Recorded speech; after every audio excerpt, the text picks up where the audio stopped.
سلام دوستای خوبم. امروز اومدیم به منطقه 11 حوالی میدون جمهوری و میخوایم اینجا با همدیگه پیاده روی کنیم و لذت ببریم.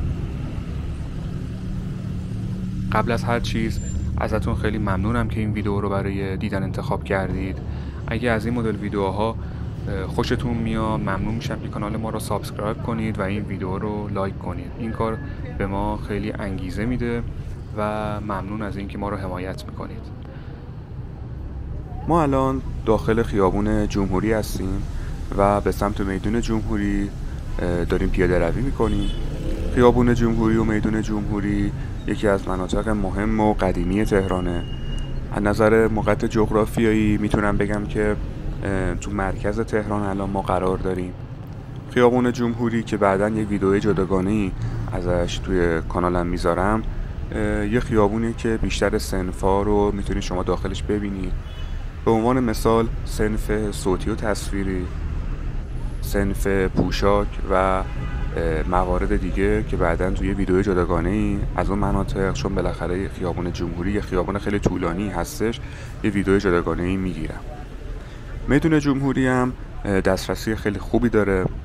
شما اگر به سمت شمال برین میدون جمهوری و به میدون توحید میرسین و خیابون انقلاب اگر از جنوب بخوایم بگیم وارد بزرگراه نواب میشیم، از غرب به محله سرسبیل و از شرق هم که داخل خیابون جمهوری میشین و به سمت میدون بهارستان میریم.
میدون جمهوری نماش تغییر کرده نسبت به گذشته.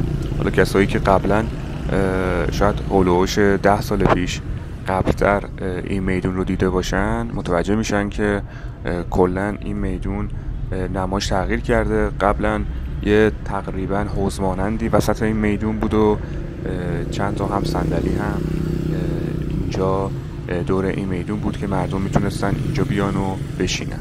ولی توی سالهای اخیر میتونم بگم که دیزاین این میدون عوض شده و به این حالت در اومده.